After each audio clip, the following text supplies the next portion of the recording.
Welcome to another Simple Dad Instagram tutorial. In this video, I'll show you how to use the avatar on Instagram Message. Before moving on to the video, I'd appreciate if you can support me by liking this video so YouTube can push it out to others who need this tutorial.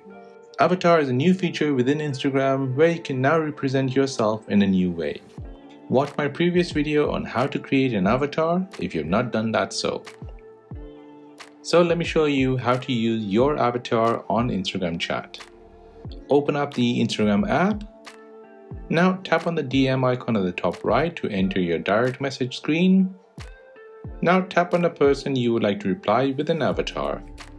Then tap on the plus sign at the bottom. Select stickers. Here select the new sticker called avatar. Now you should get a list of all the available avatars for you to use. Tap on any and you should be able to send it to your friends and family. And that is how to use the new avatar feature on Instagram Message. If this helped you out, then please consider subscribing to this channel for more videos like this.